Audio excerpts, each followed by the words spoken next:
Soap stung like hornet venom against raw skin. A heavy oak bucket rattled against the flagstones, spilling dirty water over already freezing fingers. Lye and stale lavender choked the air in the grand hallway of Oakhaven. Down on bruised knees, a girl with a bruised spirit scrubbed at a stain that wasn't there. High society thrives on invisible stains. They force the lowly to scrub them out, just to prove they hold the leash. Until someone cuts it. The floorboards in the East Gallery were cut from ancient oak, grooved by 2 centuries of aristocratic footfalls. Margot knew every imperfection in them. She knew the splintered knot near the portrait of the 3rd Earl, which always caught the edge of her rag. She knew the slight dip by the window where rainwater had once warped the wood. Right now, her world consisted entirely of these wooden grooves, the stinging reek of lye soap, and the agonizing ache at the base of her spine. Scrape, scrub, wring. Her knuckles were split. The harsh chemical bite of the soap had long since eaten through the top layer of her skin, leaving the flesh raw and weeping a thin, watery pink into the scrub bucket. Margot didn't cry. Crying required energy, and she had traded the last of her energy for a stale piece of bread at dawn. She was a pragmatist. Tears wouldn't wash the floor faster, and they certainly wouldn't soften the heart of the woman standing 10 feet away. Countess Henrietta paced. Her velvet slippers made a soft, whispering sound against the dry sections of the floor. Shh, shh, shh. It was a terrifying sound. It meant she was watching. You missed a spot, Margot. Henrietta's voice was perfectly modulated, carrying the melodic, effortless cruelty of a woman who had never washed her own hair, let alone a floor. Just there, by the skirting board. Margot paused. Her shoulders burned with a dull, throbbing heat. She didn't look up. Looking up was a mistake. Looking up meant Henrietta would see the exhaustion in her eyes, and Henrietta fed on exhaustion like a starved hound. Yes, my lady, Margot said. Her voice was flat, hoarse. She dragged her sodden skirts an inch to the left, feeling the cold dampness seep through the thin wool and bite into her bare knees. She dipped the stiff bristled brush back into the bucket. The water was lukewarm and gray. She brought it down on the wood. Scrape, scrub. There was no spot. The floor was stripped bare, scrubbed so violently it looked bleached. But this wasn't about dirt. It was about yesterday afternoon in the drawing room. Margot had been serving tea. The Duke of Westmoreland had arrived early from London. He had reached for a sugar tong, his fingers had brushed Margot's wrist, and he had looked at her. Not through her, as lords looked at servants, but at her. He had seen the dark circles under her eyes, the burn scar on her thumb, the frayed cuff of her uniform. And he had said, "Thank you." Henrietta had seen the exchange. The Countess had spent 3 weeks and a small fortune on silk gowns to ensure the Duke looked at no one but her. A maid receiving a second of the Duke's genuine attention was a transgression that demanded punishment. "Put your back into it," Henrietta murmured, stopping near Margot's bucket. The heavy scent of expensive rose water rolled off the Countess, clashing sickeningly with the harsh lie. "You girls from the lower city are all the same. Lazy. Waiting for a handout. You think a pretty face excuses you from honest labor?" Margot clamped her jaw shut. A sharp retort flared in her mind. "I work 16 hours a day, you painted ghoul," but she swallowed it down like bitter medicine. She needed the 6 shillings a week. Her father's lungs were filling with fluid back in their drafty tenement in the city, and the apothecary wouldn't hand over willow bark for free. Pride was a luxury for the rich. Margot couldn't afford it. She leaned forward, pressing her weight onto the brush. The stiff palmyra bristles groaned against the oak. Her left knee slipped in a puddle of soapy water, and she caught herself with a sharp gasp, jarring her wrist. Pain shot up her forearm. "Clumsy," Henrietta sighed, examining her own immaculate manicured nails. "If you cannot finish the gallery by noon, Margot, I will have Mrs. Higgins deduct a day's wages. We cannot have filth in Oakhaven, not when the Duke is taking his luncheon with us." Margot's stomach turned over, a hollow, acidic churn. She gritted her teeth, ignoring the stinging in her knuckles, and scrubbed harder. The rhythm of the brush became a desperate, angry metronome. She hated the wood. She hated the soap. She hated the system that put a woman like Henrietta in velvet and a girl like her in wet wool. But most of all, she hated herself for hoping, just for a second, that the Duke's polite nod yesterday had meant the world was anything but a cold, rigid machine. The great oak doors at the end of the East Gallery did not open with a gentle click. They swung inward with a heavy, groaning thud, letting in a sudden gust of wet, autumn air. The wind swept down the long corridor, instantly chilling the sweat on the back of Margot's neck. She shivered, shrinking into herself, but she didn't stop moving the brush. To stop was to draw attention. Footsteps echoed against the marble foyer just beyond the gallery. They were heavy, deliberate, and entirely unhurried. The sharp clack of a riding crop slapping against a leather boot cut through the quiet. Henrietta spun around, her velvet skirts flaring. The sneer on her face vanished so quickly it was as if she had peeled off a mask. In its place bloomed a radiant, breathless smile. She reached up, patting her perfectly coiled hair, her posture straightening into a picture of aristocratic grace. "Your Grace?" Henrietta breathed, her voice suddenly entirely devoid of its earlier sharp edges. "I did not expect you down from your chambers so early. I thought you would be resting after your ride."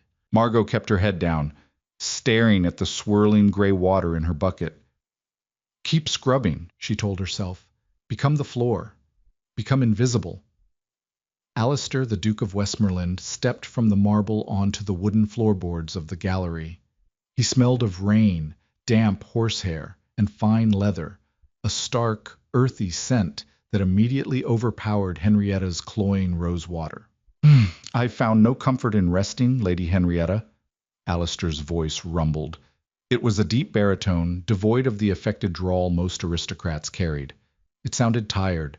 It sounded like a man who had seen too much and cared for too little. "The house is quiet. I thought I might take a turn about the grounds before luncheon." "Oh, but the weather's wretched." Henrietta took a few quick steps toward him, closing the distance. Margot could see the hem of Henrietta's gown swishing past her bucket. "You must allow me to entertain you in the morning room. We have a fire roaring, and I ordered a fresh pot of Ceylon." Alistair stopped. He didn't answer right away. The silence stretched, tight and uncomfortable. Margot's brush scraped against the wood. Swish, swish, swish. In the quiet of the gallery, the sound was suddenly deafening. Margot squeezed her eyes shut. "Don't look at me. Look at her. Please, just look at her." "What is happening here?"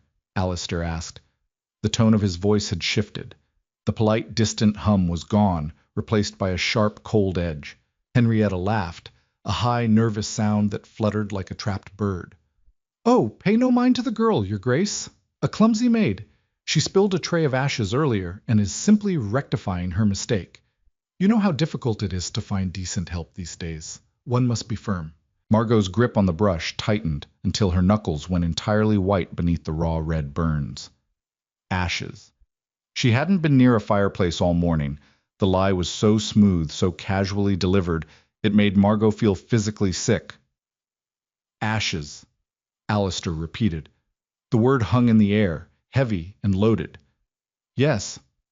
Now, if you'll just follow me." Alistair didn't move. Margot could see the tips of his boots. They were black leather splattered with fresh mud from the morning's rain. They were pointed toward her. "I was unaware," Alistair said, his voice dropping an octave, "that cold ashes required lye soap to remove." Henrietta faltered. Well, the stain—" The boots moved. They bypassed the Countess entirely. Henrietta let out a small, confused sound, a half-formed word caught in her throat. Margot's breathing turned shallow. The heavy, measured thud of the Duke's boots approached her. She desperately wanted to scramble backward, to grab her bucket and flee, but training and fear kept her anchored to the floor. She kept her chin tucked to her chest, scrubbing frantically at a dry piece of wood, her hands shaking so violently the brush rattled. The boots stopped mere inches from her wet, muddy knees. Margot stared at the mud on the leather. She smelled the rain on his coat. A drop of water fell from his heavy woolen cloak, landing with a tiny splash in her gray, soapy bucket. "Stop," a voice said. It was right above her. Margot didn't stop. If she stopped, she was acknowledging him. A maid does not acknowledge a duke unless ordered by her mistress. She scrubbed harder, a frantic, desperate motion. The lye bit into a fresh split on her thumb, and she sucked in a sharp, hissing breath through her teeth. "I said stop." It wasn't a shout. It was a quiet, absolute command. Margot's arms froze. She left her hands resting on the wooden block of the brush, her head still bowed. Her chest heaved with ragged breaths. Panic, cold and sharp as cracked ice, bloomed in her stomach. What had she done? Had she splashed his boots? Was he going to strike her?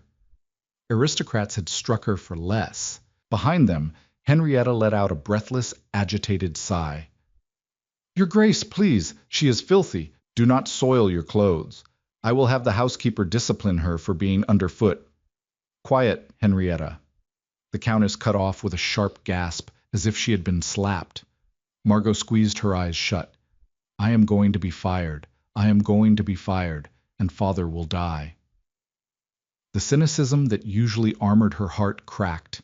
True, ugly fear leaked in. Then there was a sound Margot could not immediately process. It was the heavy rustle of thick wool and the creak of knee-high leather boots bending. A shadow fell over her. Margot opened her eyes and gasped, throwing herself backward. She scrambled awkwardly on her wet hands and knees, her wet skirts twisting around her legs, tangling her. She bumped into the heavy oak bucket, sloshing gray water over the brim. Alistair, the Duke of Westmoreland, had dropped to one knee. He didn't kneel gracefully. He knelt like a soldier taking cover. The fine wool of his gray trousers sank directly into the soapy puddle of dirty water Margot had just spilled. The dark fabric instantly soaked it up, turning black. He didn't seem to notice. Margot was frozen, kneeling a foot away, her eyes wide and locked on him. She couldn't help it. She was breaking the rules, staring him dead in the face. He was not conventionally handsome. He had a harsh, angular face, weathered by wind and perhaps by grief. His eyes were the dull color of oxidized silver, heavy-lidded and intensely focused. There was a small white scar cutting through his left eyebrow. Right now, those silver eyes were fixed entirely on her hands. Margot instinctively tried to pull her hands back, to hide them in the folds of her apron. They were a horror to look at, swollen, bright red, the skin peeling at the knuckles, crusted with small amounts of dried blood and fresh, pink weeping sores from the chemical burn of the lye. Before she could hide them, he moved. His hand darted out. He didn't grab her wrist aggressively, but his grip was firm, warm, and utterly immovable. He wore no gloves. His skin was calloused. The hands of a man who rode hard and perhaps fought, not the soft, powdered hands of the lords she was used to serving. "Your Grace!" Henrietta shrieked from across the hall, abandoning all pretense of poise. The slap of her slippers grew frantic as she ran toward them. "What are you doing? She is diseased. Let her go." Alistair ignored her. He held Margot's trembling hand suspended in the air between them. He stared at the burns. A muscle in his jaw twitched, tight and violent. Margot's heart hammered a sickening rhythm against her ribs. She tried to pull her hand back, but his fingers held her steady. The heat of his palm against her freezing, wet skin was a shocking contrast. "This is lye," Alistair said. He didn't look at Henrietta. He looked directly into Margot's eyes. Undiluted. Margot's throat worked, but no sound came out. She gave a jerky, terrified nod. Alistair finally let go of her hand, but he didn't stand up. Instead, he reached into the dirty, freezing puddle on the floor. His large hand closed around the wooden handle of the stiff, bristled brush Margot had dropped. Henrietta skidded to a halt 2 feet away, her hands flying to her cheeks in unadulterated horror. "Alistair! Stop this madness at once! You are ruining your trousers. You are making a mockery of this house." Alistair looked at the brush. He looked at the harsh, unyielding bristles. Then, slowly, he turned his head to look up at Henrietta. The look on his face wasn't rage. It was disgust. Pure, freezing, bottomless disgust. "You made her scrub a dry floor with raw lye," Alistair said, his voice dropping into a deadly, quiet register. "Because I thanked her for a cup of tea." Henrietta's face went chalk white. The rouge on her cheeks suddenly looked clownish and stark. I do not know what you mean.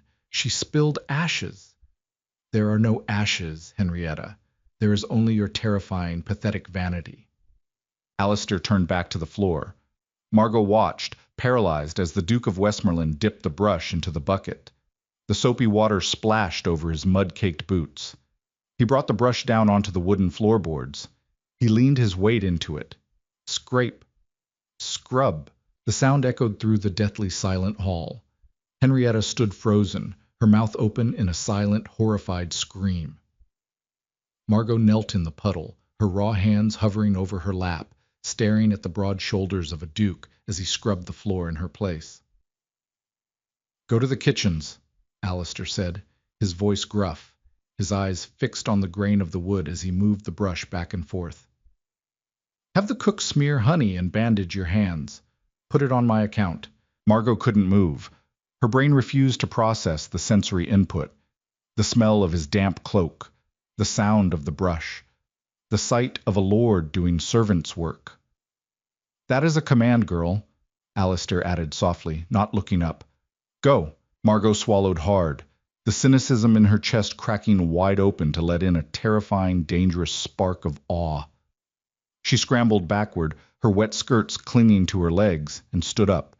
She didn't look at Henrietta as she turned and ran down the hall, the sound of the Duke scrubbing the oak floor following her all the way into the dark. The servants' staircase was a steep, narrow throat of unpolished stone that swallowed the light the further down you went. Margot took the steps 2 at a time, her wet boots slipping dangerously on the worn grooves. She didn't hold the handrail. She couldn't. She kept her hands suspended in front of her chest, fingers splayed like grotesque, rigid claws. The kitchens of Oakhaven hit her before she reached the bottom.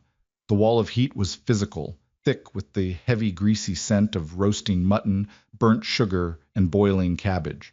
It was a chaotic, deafening subterranean world. Scullery maids shouted over the hiss of massive iron skillets. Pots clanged. The heavy thump of a meat cleaver hitting a wooden block kept a violent, steady rhythm in the corner. Margot stumbled into the cavernous room, blinking against the sudden sting of wood smoke. "Out of the way, you daft cow!" a footman barked, shoving past her with a silver platter piled high with peeled potatoes. Margot staggered, her shoulder hitting the brick wall. Her left hand brushed against the rough masonry. A fresh, blinding spike of pain shot up her arm, so intense it tasted like copper in the back of her throat. She clamped her lips together to trap the whimper, her knees buckling slightly. Mrs. Gable, the head cook, stood by the massive hearth, a sweating, formidable woman with flour dusted across her collarbones and a temperament like a lit powder keg.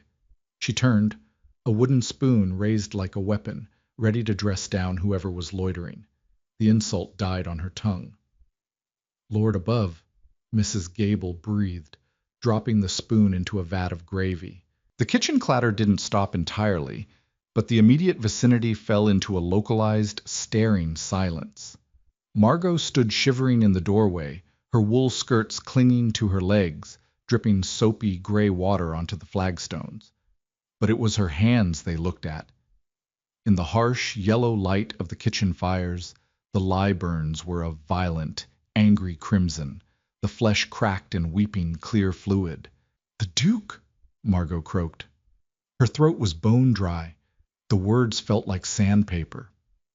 He said, "Put honey on it. Put it on his account." Mrs. Gable's eyes widened, the flour on her face making her look momentarily ghostly. A scullery maid dropped a tin cup. It clattered loudly, rolling in a circle on the stone floor. "The Duke of Westmoreland told you that?" Mrs. Gable asked, her voice dropping to a harsh whisper.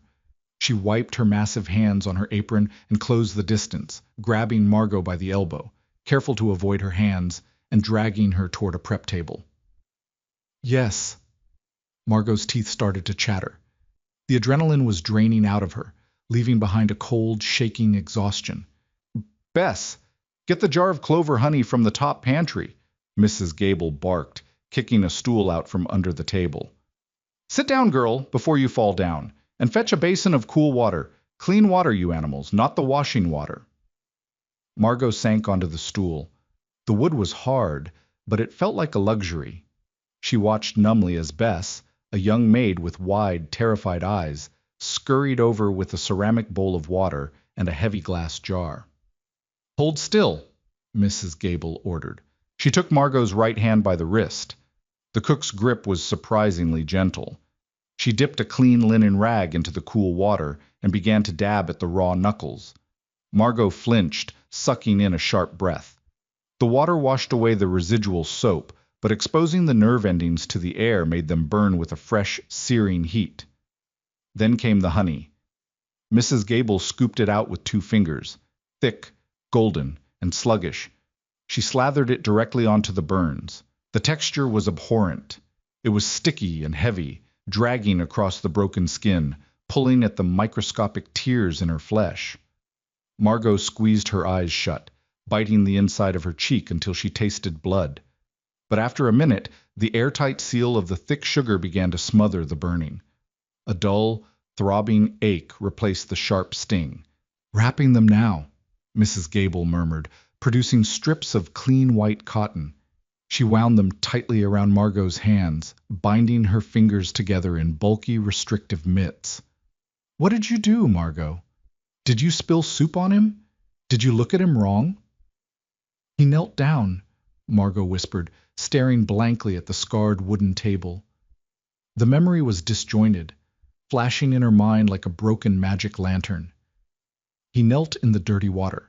He took the brush. Mrs. Gable stopped rapping. She stared at Margot, her heavy jaw slack. Bess, pouring the remaining water away, froze. He took the brush, Margot repeated, her voice hollow. He scrubbed the floor. A heavy, suffocating silence fell over the prep table. It wasn't the silence of awe. It was the silence of a bomb being discovered under the floorboards. Mrs. Gable tied off the bandage with a sharp, vicious tug. Margot winced. You foolish girl, Mrs. Gable hissed, her tone shifting from motherly concern to cold, hard dread. She leaned in, smelling of onions and fear. Do you think a duke scrubbing a floor is a fairy tale? Do you think he saved you? Margot looked up, her stomach twisting. I didn't ask him to. It doesn't matter what you asked. Mrs. Gable's voice was a frantic whisper. You made a countess look like a tyrant in front of the man she intends to marry. You made a duke lower himself to the mud for a rat from the city. They don't forgive that, Margot. They never forgive that.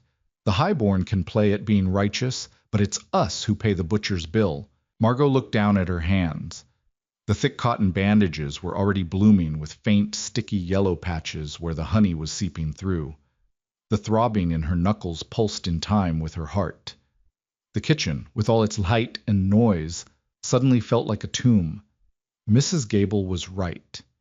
Cynicism, her oldest and most reliable friend, settled back heavily over her shoulders. A lord's pity was a luxury a maid couldn't afford to survive. The bill came exactly 50 minutes later. Margot was sitting in the dark, drafty corner of the scullery, her heavily bandaged hands resting uselessly in her lap, when the sharp, clipped footsteps sounded on the stone stairs. It wasn't the erratic scrambling of a servant. It was the measured, authoritative march of the upper hierarchy. Mrs. Higgins, the head housekeeper, stepped into the kitchen. She was a tall, angular woman dressed in bombazine so stiff it looked like armor. A heavy ring of iron keys hung from her waist, clanking with a grim final authority. The bustling noise of the kitchen died instantly. Maids scrubbed pots quieter. Footmen suddenly found spots on the ceiling fascinating. Mrs. Higgins scanned the room, her cold gray eyes passing over the sweating cooks and the greasy tables until they locked onto Margot in the corner. Margot, Mrs. Higgins said. Her voice didn't need to be loud to cut through the room. It carried a chilling, institutional frost. "To my office. Now." Margot didn't argue. She didn't cry. She pushed herself off the wooden crate, her wet skirts heavy and freezing against her calves.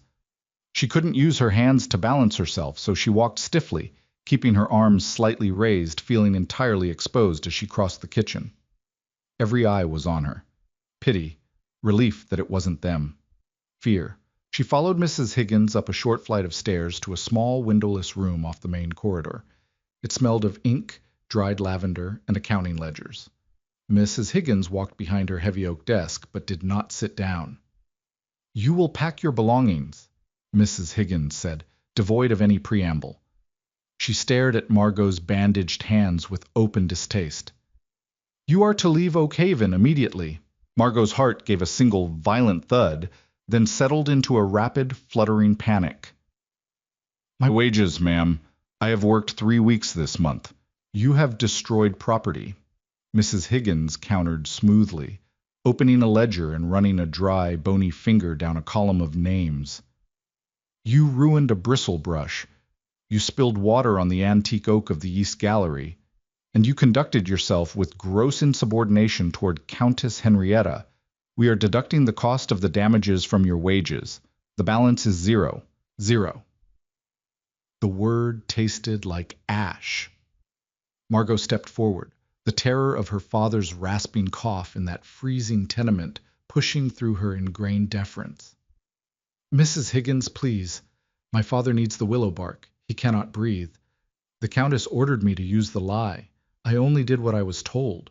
"You humiliated a lady of the house in front of a guest of honor," Mrs. Higgins snapped, finally looking up, her eyes flashing with a ruthless loyalty to the establishment that fed her. "You manipulated a situation to draw the Duke's attention. You are a disruptive, insolent creature." "I didn't speak to him. He took the brush." "And you let him." Mrs. Higgins slammed her hand flat on the ledger. The sound made Margot flinch. "You stood there and let a peer of the realm ruin his garments doing your labor. You're dismissed, Margot. If you're not off the grounds in 10 minutes, I will have the groundskeeper set the dogs on you. Go." Margot stood frozen. The injustice of it wasn't a sharp pain. It was a heavy, suffocating weight. She had been punished for working. She had been punished for being abused. She was being punished because a powerful man decided to feel morally superior for 5 minutes, leaving her to bleed out in his wake. She wanted to scream. She wanted to smash the inkwell on Mrs. Higgins's pristine desk, but her hands were bound in useless, sticky cotton, and she was so very, very tired. Margot turned without another word. She walked out of the office, up the 5 flights of stairs to the freezing attic where the female servants slept. She owned almost nothing: a spare gray wool dress patched at the elbows, a cracked wooden comb, a sliver of cheap soap. She couldn't use her hands to pack, so she awkwardly pushed her few possessions into a canvas sack, using her forearms and wrists, panting with the exertion, tears of pure, impotent frustration finally pricking the corners of her eyes. She hauled the sack over her shoulder, the rough canvas scraping against her neck. She didn't look back at the narrow cot. 10 minutes later, she pushed open the heavy iron-wrought service gate at the back of the estate. The sky had turned the color of a bruised plum. The rain, which had been a mild drizzle all morning, had strengthened into a driving, relentless downpour. The cold hit her instantly, slicing through her damp wool uniform. Margot stepped onto the mud path that led toward the city. The wind howled through the barren branches of the elm trees lining the estate wall. With every step, her boots sank an inch into the freezing, sucking mud. She had 6 miles to walk, no money, ruined hands, and a dying father waiting for medicine she couldn't buy. "Thank you, Your Grace," she thought bitterly, bowing her head against the driving rain. "Thank you for your mercy." The rain didn't just fall, it attacked. It drove down in sheets, heavy and freezing, plastering Margot's hair flat against her skull and sending icy rivulets down the back of her neck. Within 10 minutes, she was entirely soaked. The canvas sack slung over her shoulder felt like it weighed 50 pounds, the coarse fabric chafing the skin of her collarbone raw. She walked on the edge of the carriage path to avoid the deepest ruts, but the mud was everywhere. Thick, yellow clay that sucked at the soles of her boots, threatening to pull them off with every step. Her bound hands throbbed a relentless, burning rhythm, entirely useless, tucked stiffly against her chest to shield them from the downpour. She didn't cry. Crying would blur her vision, and if she stepped in a pothole and twisted her ankle, she would die out here in the cold. That wasn't a metaphor. It was the brutal, statistical reality of the poor. She was 2 miles from the iron gates of Oakhaven, her breathing coming in harsh, ragged gasps, when she heard the sound over the drumming rain. It wasn't the rattle of a carriage. It was the heavy, rhythmic thud of a horse being ridden hard. Margot didn't stop. She didn't turn around. Aristocrats rode on this road. Drunks rode on this road. Neither meant anything good for a lone woman walking in a storm. She kept her head down, her jaw clenched, dragging her right boot out of the clay and planting it forward. The hoofbeats grew louder, a violent, splashing thunder. Then a massive shadow loomed to her left, blocking the faint gray light of the afternoon. A massive black gelding sidestepped into her peripheral vision, its hooves kicking up a spray of muddy water that splashed directly against Margot's knees. The horse was blowing hard, steam rising off its wet, muscular neck in thick white plumes. "Stop!" The voice was rough, loud enough to cut through the rain, and instantly recognizable. Margot's heart seized. She froze, her boots suspended halfway out of the mud. She slowly turned her head, the icy rain whipping across her cheek. Alistair, the Duke of Westmoreland, sat atop the horse. He wore no hat, and his dark hair was plastered to his forehead, dripping water into his eyes. He still wore the heavy gray woolen cloak from the morning, now dark and saturated with the storm. He wasn't looking at her with pity. He was looking at her with a furious, tight-lipped frustration. "Where are you going?" he demanded. Margot stared at him. The absurdity of the question short-circuited her brain for a second. Where was she going? She was walking in the mud with a sack. Where did he think she was going? A garden party. "To the city, Your Grace," she yelled back over the wind. Her voice was hoarse, lacking any of the deferential softness she was trained to use. She was too cold and too angry to pretend anymore. "In this?" Alistair gestured wildly to the torrential sky. His horse shifted uncomfortably, dancing in the mud. He pulled hard on the leather reins, controlling the massive animal with casual, brute strength. "Have you lost your mind? Get back to the estate." "I cannot, Your Grace." "I am giving you an order," he snapped, the inherent authority of a man used to absolute obedience flaring in his eyes. Margot's spine stiffened. The exhaustion vanished, replaced by a sudden white-hot fury. This man sitting on a horse that cost more than her entire neighborhood earned in a decade, barking orders after he had destroyed her livelihood. "You don't get to give me orders anymore," Margot shouted, her voice cracking, echoing harshly in the desolate road. "I don't work for you. I don't work for anyone, because of you." Alistair flinched. The anger in his expression faltered, fracturing into something confused. "What are you talking about?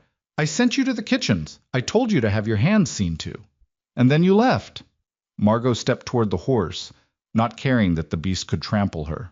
She raised her arms, holding up her heavily bandaged, yellow-stained hands. The rain immediately began to soak the cotton, washing away the honey, waking up the burning nerves beneath. "You scrubbed the floor to shame a countess. You made your point. Did you think she was just going to nod and let me go back to making beds?" Alistair stared at her hands, his jaw locked. The rain poured down his face, tracking through the small white scar on his eyebrow. He didn't speak. "Mrs. Higgins fired me," Margot laughed, a harsh, jagged sound completely devoid of humor. No wages, no references. 10 minutes to leave the grounds or she'd set the dogs on me. "That is what your grand, noble gesture bought me, Your Grace. It bought me the mud." She didn't wait for his response. She turned her back on him, hoisting the heavy, wet canvas sack higher on her chafed shoulder, and began to walk again. Her boots squelched loudly in the clay. 1, 2, 3. She counted her steps, ignoring the burning in her hands and the freezing wetness seeping into her bones. Behind her there was a sharp curse, muttered violently over the wind. Then, the heavy, wet thud of boots hitting the mud. Margot didn't look back. She heard the horse snort, followed by the heavy splashing footfalls of a man running through the deep ruts. A hand caught her shoulder. It wasn't a gentle, romantic grasp. It was rough, urgent, and heavy, pulling her backwards so forcefully she stumbled. Alistair spun her around. He was standing in ankle-deep mud, his fine leather boots entirely ruined. He was breathing hard, his chest heaving under the wet wool cloak. Up close he smelled of rain, sweat, and wet leather. His silver eyes were entirely stripped of the cool, aristocratic detachment he had worn in the hallway. He looked raw. He looked horrified. "I didn't know," Alistair said. His voice was lower now, a desperate rumble beneath the sound of the rain. "I swear to you, I didn't think she would retaliate against you." "Then you are a fool," Margot spat, staring up at him, water dripping from her eyelashes. "You live in a world of silk and silver, Your Grace. When you break something, you just buy another. When I break something, I starve. You played a game with her vanity, and I am the one paying the forfeit." Alistair didn't let go of her shoulder. His grip tightened, hot and solid through her wet clothes. He looked down at her face, tracing the exhaustion, the fear, the sheer, unadulterated cynicism carved into her expression. "You're right," he said softly, the words barely carrying over the wind. Margot blinked, stunned. She had expected him to yell. She had expected him to defend himself, to pull rank, to remind her she was nothing. "I was a fool," Alistair continued, his eyes locking onto hers, intense and unblinking. "I acted on anger. I saw what she did to you, and I wanted to humiliate her. I didn't consider the fallout. I am sorry." An aristocrat apologizing to a maid in the middle of a muddy road during a thunderstorm. The absurdity of it made Margot dizzy. She tried to step back, but his hand anchored her. "Apologies don't buy willow bark," she whispered, the fight draining out of her, replaced by a crushing wave of despair. "My father is sick. I have nothing." Alistair looked at her bound hands, then back to her face. Without breaking eye contact, he reached up with his free hand and unclasped the heavy iron brooch at his throat. He pulled the thick, soaking, wet woolen cloak off his shoulders. Before Margot could protest, he swung the massive garment around her. It was heavy, weighing her down, but the inside of the wool still held the radiant, intense heat of his body. It smelled deeply of cedar, horsehair, and him. "You aren't walking to the city," Alistair said, his voice leaving no room for argument. He stepped closer, reaching down to grab the heavy canvas sack from her shoulder, easily lifting it with one hand. "What are you doing?" Margot panicked, stepping back, pulling the oversized cloak tighter around herself purely by instinct. "I ruined your livelihood," Alistair said, turning toward his massive black horse, tying her sack to the saddle horn. "It is my responsibility to replace it, and I am not leaving you to die in a ditch to protect my pride." He turned back to her. The rain plastered his white linen shirt to his chest, the fine fabric turning translucent, but he didn't seem to feel the cold. "Come here," he ordered. Margot shook her head, terrified. "No, I cannot get on that horse with you. It is improper. If anyone sees—" "Margot!" Alistair interrupted, stepping into her space, his towering frame blocking the wind. "You're fired, penniless, and standing in a mudslide. Propriety is a luxury you can no longer afford. Now give me your foot." He didn't wait for her to agree. He bent down, lacing his fingers together to form a stirrup. Margot stared at his hands. Large, capable, covered in yellow mud. She looked at his face, stern and resolute in the driving rain. Her cynicism screamed at her to run, to reject the charity that had already cost her so much. But the heat radiating from his cloak was wrapping around her freezing skin, and her hands throbbed with a sickening rhythm. Swallowing her pride, she lifted her mud-caked boot and placed it into the cupped hands of the Duke of Westmoreland. Alistair's hands gripped her waist. They were hard, unyielding, and hoisted her upward with a jarring force that knocked the breath from her lungs. Margot scrambled onto the massive black gelding, her wet skirts twisting awkwardly around her legs. She ended up seated sideways in front of him, perched on the edge of the polished leather saddle. "Hold on to the mane," Alistair instructed gruffly, swinging himself up behind her with effortless momentum. Margot didn't reach for the coarse black horsehair. Her bandaged hands throbbed in rhythm with the driving rain. The cotton wraps now heavy and sodden, leaking diluted honey and pinkish fluid down her wrists. She tucked her arms tightly against her chest, shivering violently. Alistair noticed. He shifted his weight, moving closer, his chest solid and radiating a deep, furnace-like heat through the wet linen of his shirt, pressed against her back. He reached around her with both arms to grab the heavy leather reins, effectively caging her in.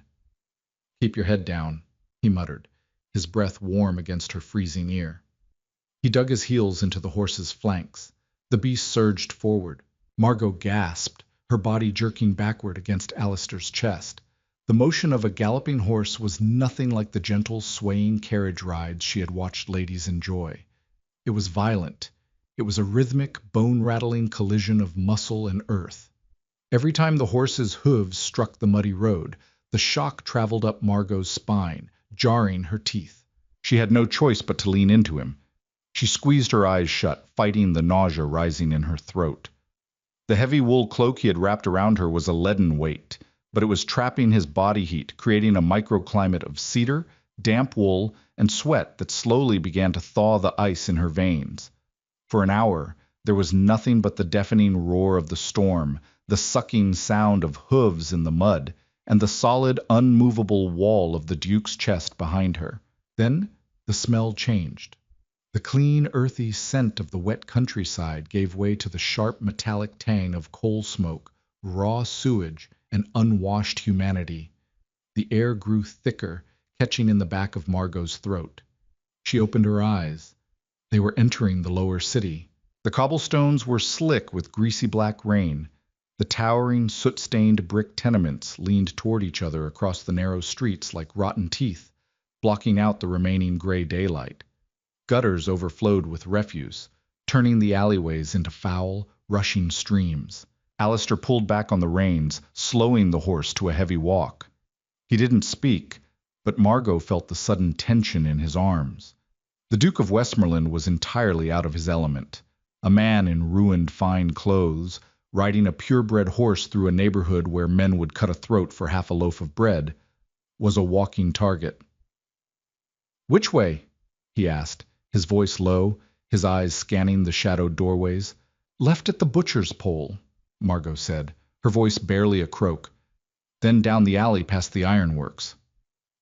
They navigated the labyrinth of squalor, intense silence. People stared. Faces, gaunt and hollowed out by factory labor and hunger, peered from broken windows and shadowed doorways. They looked at the massive black horse. They looked at the man. And they looked at Margot, wrapped in a lord's cloak, with a mixture of suspicion and deep, cynical knowing.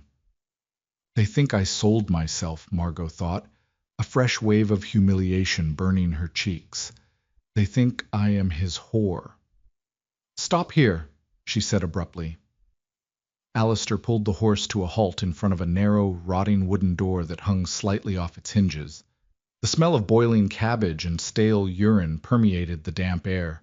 He dismounted first, his boots splashing into a puddle of stagnant water, entirely ruining whatever leather wasn't already destroyed by the country mud. He reached up, putting his hands on her waist again, and lifted her down. Her legs were numb. When her boots hit the uneven cobblestones, her knees buckled. Alistair caught her by the elbow, steadying her. "Easy." Margot pulled her arm away, stepping back. The heat of the ride was instantly stripped away by the freezing alley wind. "I can walk, Your Grace. I'm fine." She wasn't fine. She looked like a drowned rat. Her hands were useless stumps of dirty cotton, and she was terrified of what she would find upstairs. She turned to the door, pushing it open with her shoulder. "Wait," Alistair said. He untied her heavy canvas sack from his saddle. He didn't hand it to her. He hoisted it over his own shoulder and gestured to the dark, gaping doorway. Lead the way. Margot stared at him, the absurdity of the situation making her dizzy. You cannot go in there. I'm carrying your bag. You are a duke. This is a rookery. You will get fleas, or you will get robbed, or both. Alistair's expression flattened into a hard, unamused line. I have survived war, Margot. I think I can survive your staircase. Go. Margot's jaw tightened, but she didn't have the energy to argue. She turned and began the climb. The staircase was pitch black, the wooden treads rotting and slick with damp. The air grew progressively staler with every floor. When she reached the fourth landing, she stopped in front of a warped door.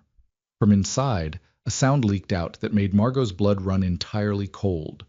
It was a cough, but it wasn't a normal cough. It was a wet, rattling, desperate tearing sound, like wet canvas being ripped apart from the inside. Margot forgot the Duke. She forgot her hands. She shoved the door open with her shoulder and stumbled into the room. The room was freezing. The small cast-iron grate in the corner was empty, filled only with gray, dead ash. The single window was cracked, stuffed with old rags that did nothing to stop the biting draft. On a narrow cot shoved against the peeling wallpaper lay her father, Thomas. He was a skeleton wrapped in yellowed skin, his chest heaving violently as he fought for air. A threadbare wool blanket was tangled around his legs. Beside him, on the floor, was a rusted tin basin speckled with dark, fresh blood. "Papa?" Margot choked out, rushing to the side of the bed. She dropped to her knees, hitting the hard floorboards. She wanted to grab his hand, to smooth the sweaty, graying hair from his forehead, but her own hands were bound and throbbing. She hovered her clumsy, cotton-wrapped stumps over his chest, in a gesture of pure, impotent agony. Thomas's eyes fluttered open. They were fever-bright and glazed. He looked at her, then his gaze drifted past her shoulder. His eyes widened in confused terror. Margot looked back. Alistair ducked his head to clear the low doorframe, stepping into the cramped room. He took up too much space. The sheer breadth of his shoulders and the dark, imposing presence of him made the already suffocating room feel microscopic. Elias was standing in the center of the room, staring at the mattress on the floor. He had taken off his wet overcoat and draped it over the back of the single chair.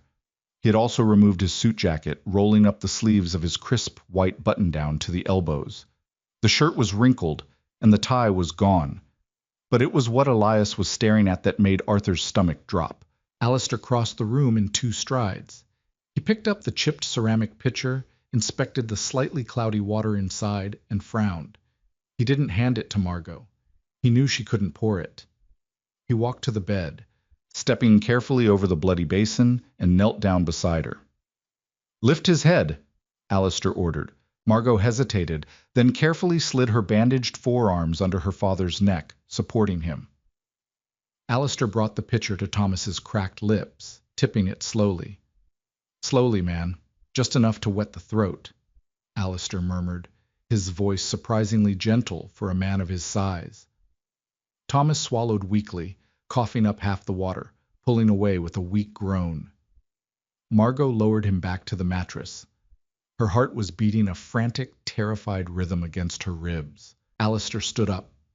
He walked over to the cold iron grate. He crouched down, ignoring the soot on the floorboards, and pulled open the small wooden crate next to it. It was empty, save for a few pathetic scraps of coal dust. He stood up, turning to face Margot. "He has pleurisy. His lungs are filling with fluid. He needs heat, and he needs medicine. Willow bark will not cut it, Margot. He needs laudanum to suppress the cough, and he needs a doctor to drain the fluid." "I know what he needs," Margot snapped, the raw fear turning instantly into defensive anger. "But I have no money. The apothecary will not give me credit, and a doctor will not step foot in this building without a shilling up front. I was going to buy the bark with my wages today." Alistair looked at her. He didn't offer pity. He reached into the inner pocket of his ruined waistcoat and pulled out a heavy leather coin purse. He tossed it onto the small wooden table. It landed with a heavy metallic clink. "Take it," he said. Margot stared at the leather pouch. It was likely holding more gold than she would earn in 5 years. She felt a sickening wave of revulsion. No, Alistair frowned, a deep crease forming between his brows. Don't be a fool. Your pride will kill him. My pride is all I have left. Margot stood up, her wet skirts clinging to her legs. She stepped toward him, her chest heaving. I am not your charity project, Your Grace. I am not a broken bird for you to mend so you can feel better about the mess you made this morning. You scrubbed a floor. You gave me a cloak. You gave me gold. You have balanced your moral ledger. Now get out. The silence in the room stretched, heavy and suffocating, broken only by the wet, ragged rattle of Thomas's breathing. Alistair didn't move toward the door. He looked at her, his silver eyes locking onto hers with an intensity that made her want to shrink backward. I am not balancing a ledger, Alistair said softly. He took a step toward her. I am responsible. I acted recklessly because I hated seeing you humiliated. In doing so, I humiliated you worse. I took your livelihood. I am paying it back. I don't want your money, Margot whispered, her voice cracking. Fine. Alistair turned away from her abruptly.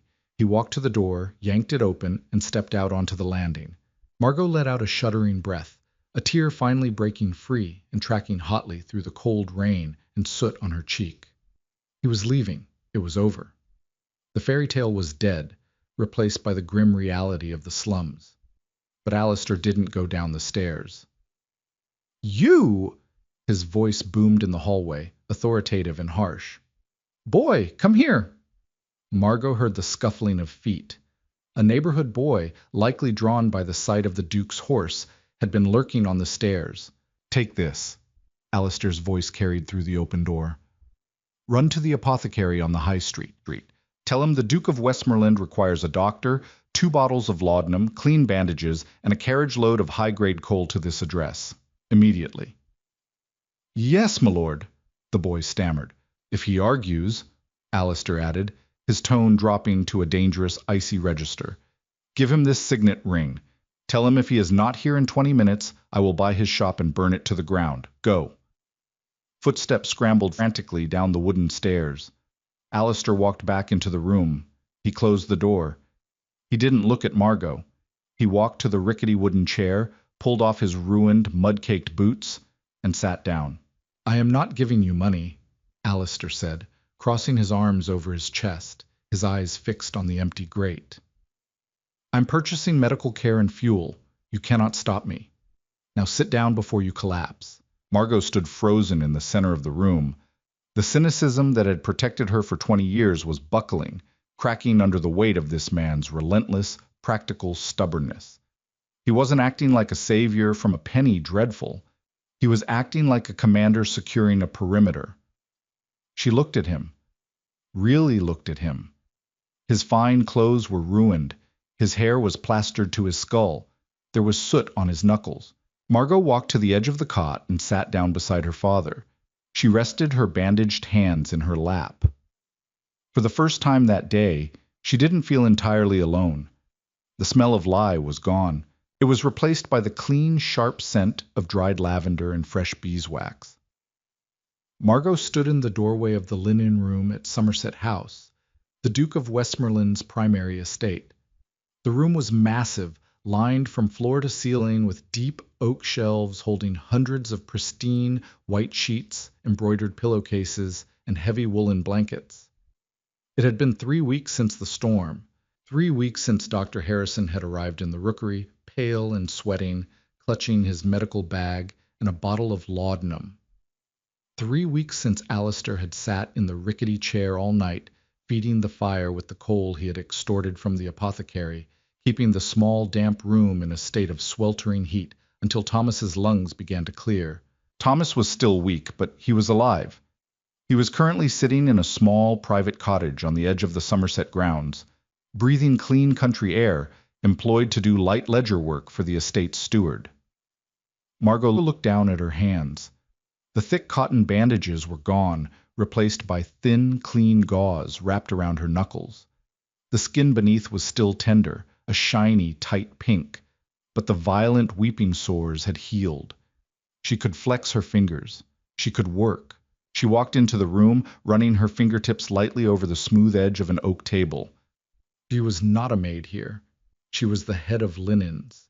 It was a position of authority, with a wage of 8 shillings a week, her own private room, and no Countess Henrietta within 100 miles. Alistair had severed his engagement to Henrietta 2 days after the incident in the East Gallery. High society was still buzzing with the scandal. Footsteps sounded in the corridor. They were heavy, deliberate, and entirely unhurried.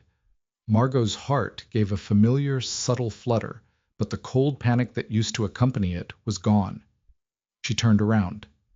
Alistair stepped into the linen room.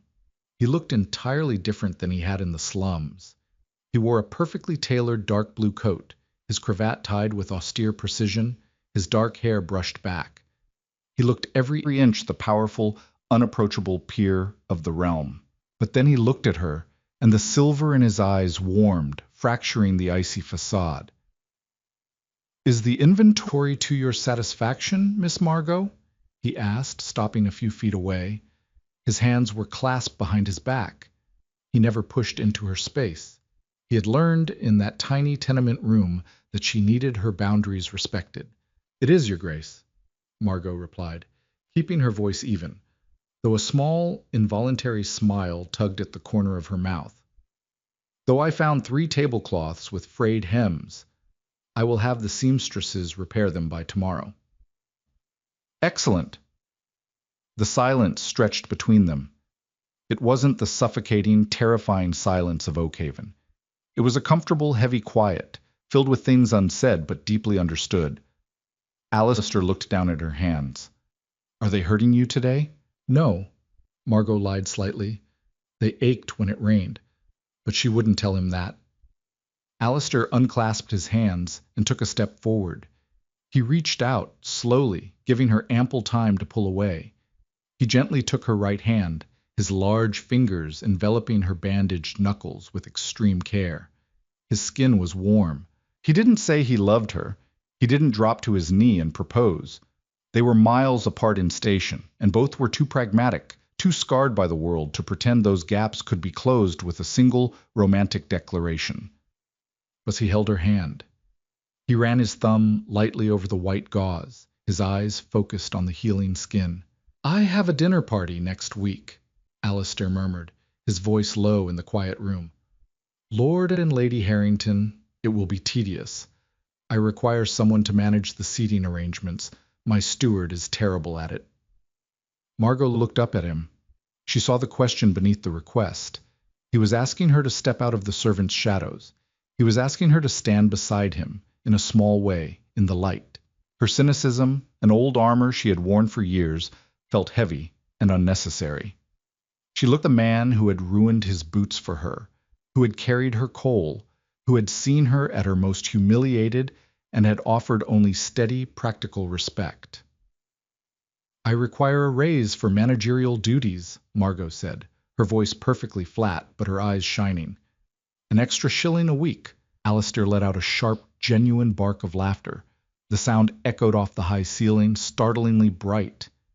He looked down at her, a rare, breathtaking smile transforming his harsh features. "Done," he said softly. He didn't let go of her hand, and for the first time in her life, Margot didn't want him to.